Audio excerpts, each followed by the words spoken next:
Are the actions we take really our own? Welcome back to another episode of Classic Casey, where we explore big ideas and also introduce you to some pretty awesome classic films and television too. If you're new here, welcome, and if you're returning, welcome back. Today, we're going to be talking about agency, specifically how fear undermines action, the dangers of relying on external authority, and, most importantly, how we can think about agency not as a trait that you do or don't have, but as a skill. If you're ready to explore agency, pull up a seat and let's dive in. Now, it's important to clarify that agency is not the same thing as free will. A lot of people tend to confuse those two things, so let's just make sure we have the same definition so that we're on the same page. Here's a quick but easy example. Let's say you want to buy a new car. You've decided on the color, the make, and the model, and you already know what dealership you want to go with. You've basically made the choice in your mind, and no one and nothing is stopping you from thinking or choosing what you want. That is free will. But then you check your bank account, and you realize, ooh, I don't have enough money saved for that car. And by the way, that dealer that you wanted to go with is actually 2 hours away from where you live. That lack of access and money, that's agency. The ability to actually act on the decisions and choices that you've made. In other words, free will is the ability to prefer, to think, to choose which car you want.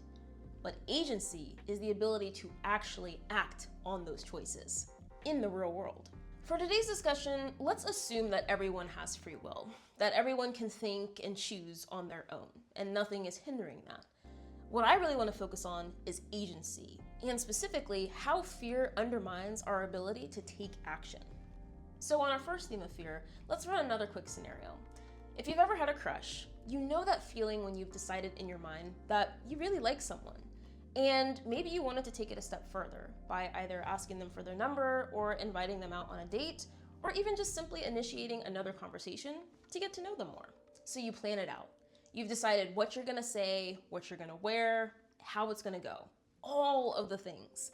And you get really excited, and then the moment comes. It's time to engage. But as soon as the moment comes, you tense up, and you bail, and nothing ever happens. So you process this moment that never was, and you can't help but ask yourself, what happened? Fear, it would seem, caused you to avoid acting.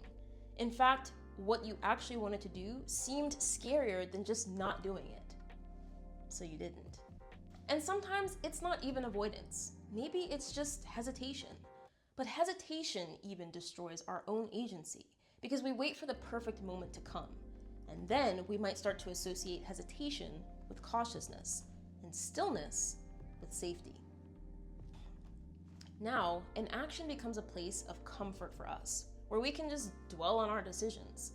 And little by little, we surrender our agency, not really realizing that we're in a constant state of inertia, never moving at all.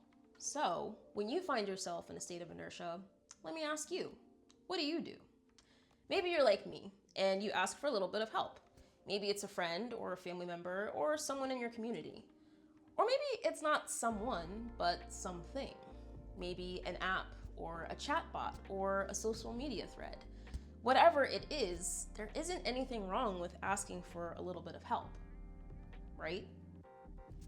Well, here's where I'd like to briefly introduce you to the Twilight Zone episode Nick of Time, which is going to help us explore our second theme for the day. If you aren't familiar with the Twilight Zone, check out my first episode on TV Thursdays, where I introduce the series, its creator, and talk about why it's so timeless. This episode aired in 1960, and it follows two newlyweds, Dawn and Pat, who are on their honeymoon trip through Ohio when suddenly their car breaks down.